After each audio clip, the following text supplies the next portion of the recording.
Yechia Meler, on parle un petit cours encore entre nous.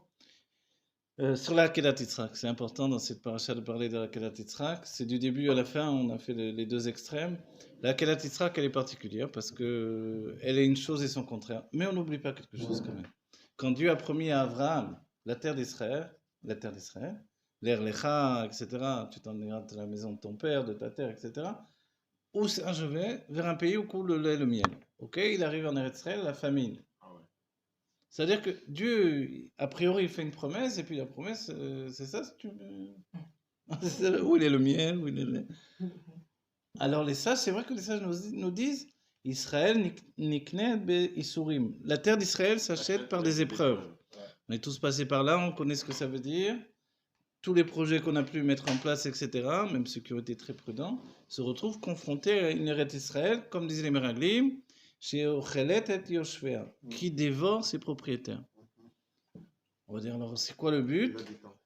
Si on ramène la chose à Abraham, Abraham, il n'a pas dit, dis-moi, tu m'as donné un... C'est une promesse comment que tu m'as fait là? C'est pas possible. Abraham n'a rien remis en question. C'était la famine, il a dû descendre en Égypte, il est descendu en Égypte.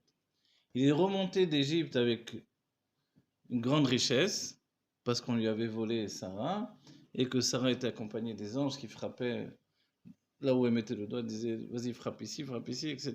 Tout le monde était malade autour d'elle, Paro il n'a pas pu l'approcher.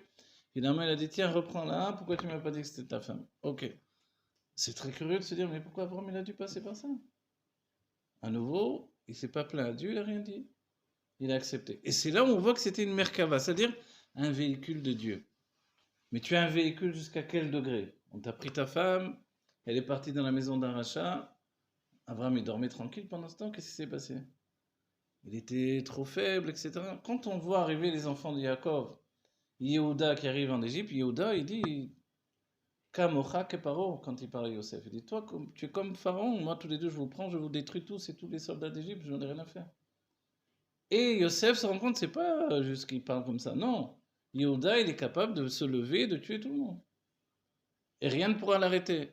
Et alors, et Abraham, on l'appelle Abir Abirim, le puissant des puissants. Et quand il est parti en guerre contre les 4 rois, avec Eliezer, on dit qu'ils étaient combien de centaines d'hommes avec Abraham? Certains disent 200, on dit en réalité, mais non, c'était juste avec Eliezer. Tous les deux, ils ont anéanti des armées entières. Ah, mais comment ça se fait? Et alors pourquoi il a laissé prendre sa femme? Parce qu'il a compris que c'est la volonté de Dieu. Quand on arrive au bout de la paracha ici, la dernière épreuve d'Abraham, qu'est-ce qui se passe? Une fois que effectivement il y a eu la promesse, l'annonce de la naissance pour le Pessah prochain de Yitzhak, Yitzhak va venir au monde, etc. La joie incroyable, puisqu'entre-temps, il pensait qu'il n'allait pas donner naissance. Sarah a dit, donne-moi quand même un enfant par le biais de Hagar. Hagar, vous vous rappelez, c'était la fille de Paro. C'est la fille du pharaon, Hagar. C'était pas une servante comme ça, Stam. C'était la fille d'un roi. Et cette fille de roi est devenue une simple servante de Sarah.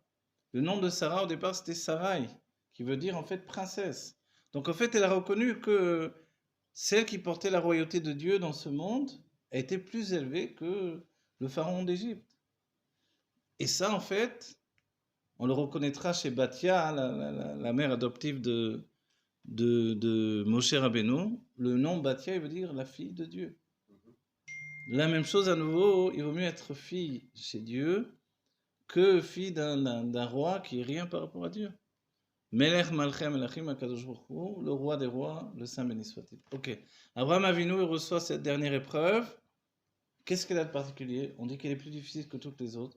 On peut comprendre. Prendre son propre fils, aller le tuer. L'une des épreuves, c'était auparavant de chasser Ishmaël.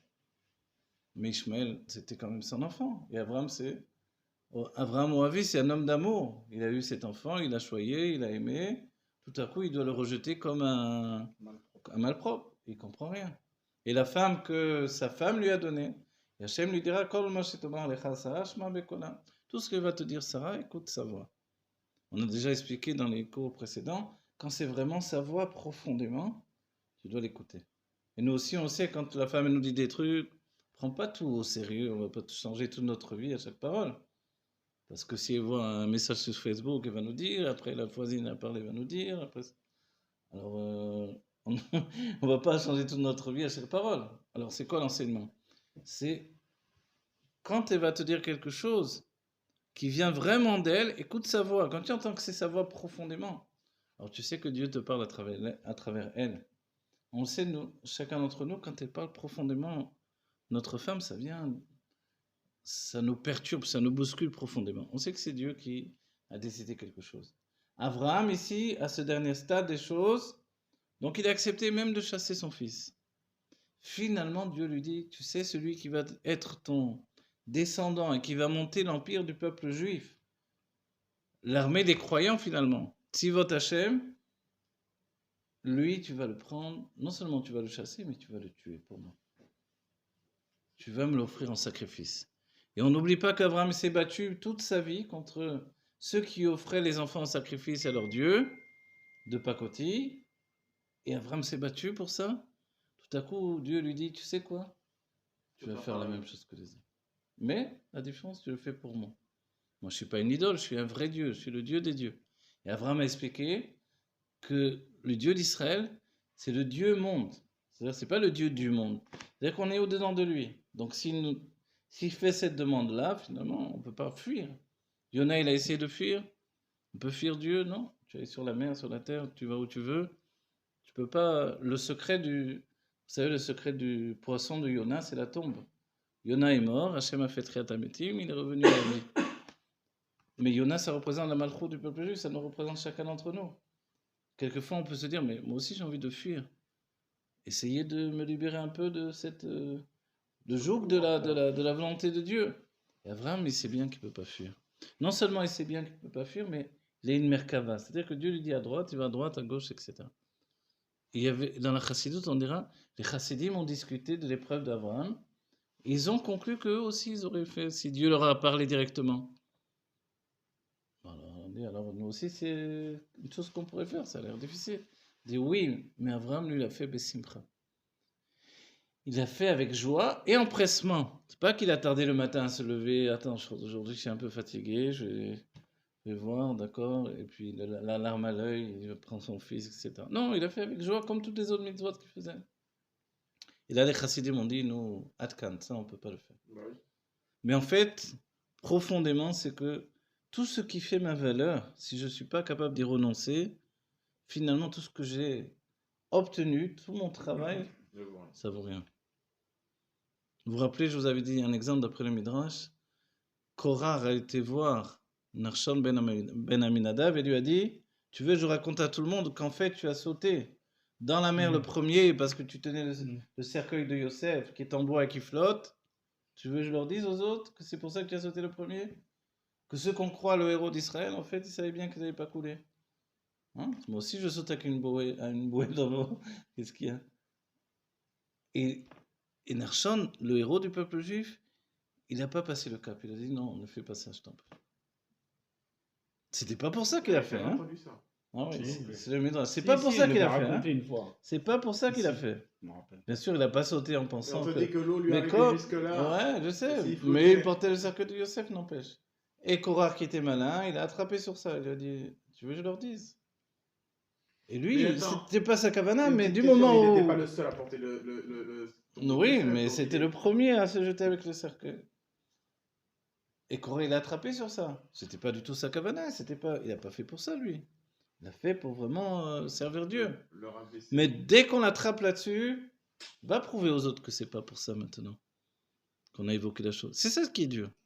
Ta pensée intérieure va dire non, c'est pas vrai. C'est-à-dire qu'il fallait maintenant être capable de ne plus passer pour un héros devant le peuple juif. Il n'a pas été capable, il est tombé dans la terre avec Korah et tout ça. C'est fou. C'est un midrash. Et là, alors, Avraham Avinu, il se retrouve devant la même situation. C'est-à-dire, ok, je t'ai promis des tas de choses. Mais maintenant, est-ce que tu es prêt vraiment? Tu es un vrai serviteur? Tu veux faire le contraire de tout ce que... Et Abraham, il est prêt à faire le contraire. Bon, maintenant, on va dire, c'est quoi le principe profond? Le Zohar, lui, va s'attacher pour nous faire comprendre que derrière tout ça, il y a quelque chose de plus profond. C'est quoi? on va terminer avec ça, c'est que quand les anges sont venus donner la bracha à Abraham et Sarah, Sarah a ri. D'accord? Quand elle a ri, elle a annulé la bracha, la bénédiction des anges. Alors, qu'est-ce qui s'est passé? Il a fallu qu'on voit qu'ils font 2 fois la bénédiction. Et ils vont faire la 2e fois la bénédiction pour Sarah. Auparavant, il avait fait pour tous les 2 ensemble. Maintenant, ils font la bénédiction pour Sarah. Comme ils vont faire la bénédiction pour Sarah uniquement, l'âme qui va naître va être uniquement du côté féminin. C'est bien que Yitzhak avait une chose particulière, c'était un homme avec une âme du côté féminin. Or, l'homme, comment il fonctionne? Il a une âme qui s'éparpille tout le temps. C'est le chesed, donc son âme elle s'éparpille. Et quand on a une âme féminine dans une nature d'homme, en fait, arrivé... Quel âge il avait au moment de la Kedah? Déjà. Il avait... Combien de temps il est resté dans le...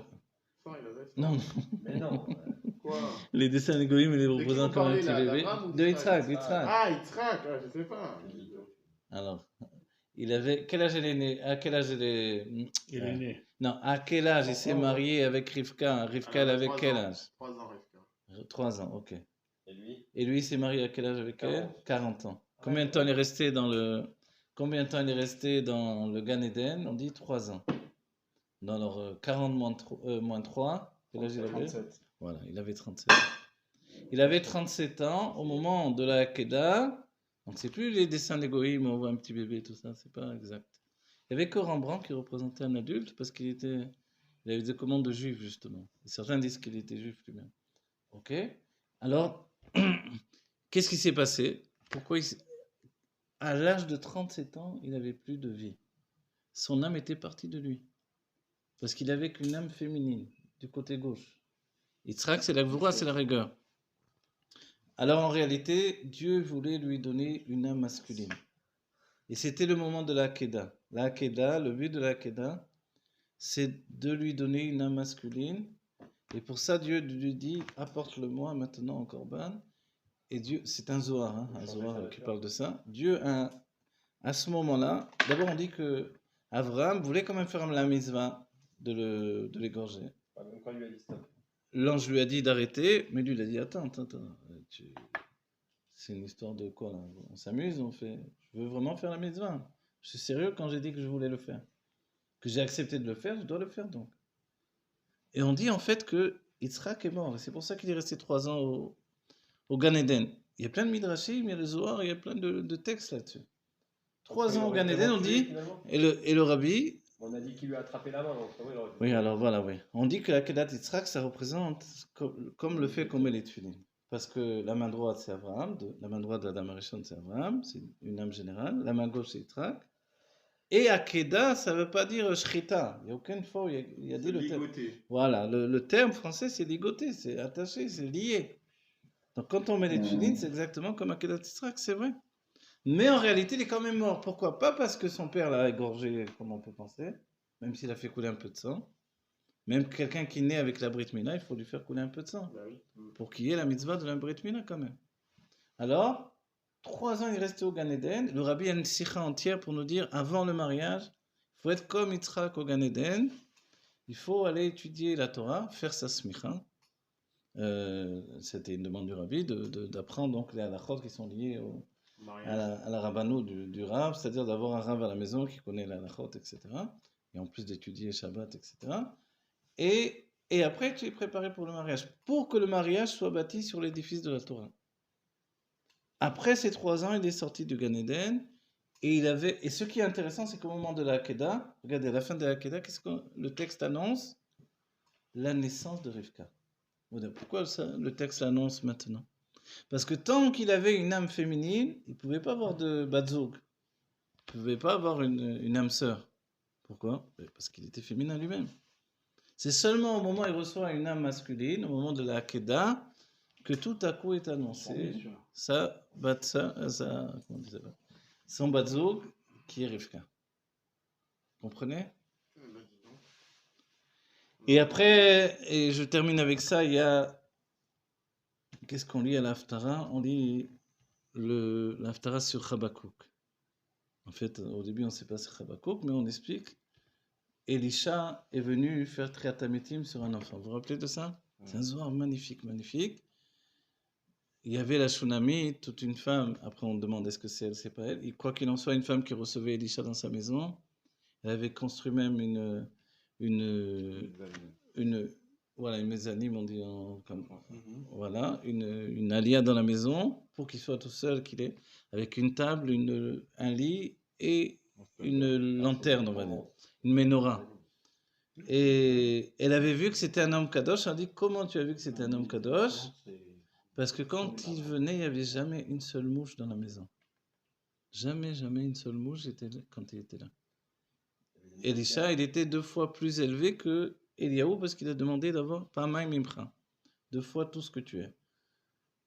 Et il avait reçu l'âme de Nadav et Avihu, Pamaim Imcha, ou alors 2 fois ce que tu es. On dit combien je peux donner 2 fois ce que je suis. En fait, si j'ai suffisamment d'amour, c'est le derrière de la Chassidut, je vais voir dans l'autre des qualités que moi j'ai pas, et je vais lui donner ce que j'ai comme connaissance. Et en plus, je vais dévoiler en lui des capacités que je n'ai pas du tout. Ça, c'est 2 fois ce que je suis. C'est beau ça. C'est très émouvant. Au final, je sais qu'on commence à être éclaté. Je finis avec ça. Elisha, alors, il y a un zohar magnifique qui nous apprend comment on fait Triatametim. Vraiment, celui qui s'approfondit là-dedans, il peut comprendre. Et dans le sens simple, c'est comme le sujet de... Vous vous rappelez, il y a un sujet, même dans la Chassidut Rabban, on en parle. Il y a même un livre, un contraste entier de l'Admor Saï, d'aller sur le kever des tzadikim, et on met sa figure au niveau de la figure du tzadik, les mains au niveau des mains, les pieds, etc. C'est exactement comme Elisha qui a ressuscité l'enfant qui était Nifta. Il a donné une bracha pour un enfant. L'enfant, il est comme Yitzhak venu du côté gauche uniquement, puisqu'il a donné la bracha qu'à la femme. Et ensuite, il n'avait plus de vie, son âme était usée également, la même chose. Alors il a envoyé son serviteur avec le bâton, vous vous rappelez, en chemin, il a essayé sur un chien, donc c'était fichu.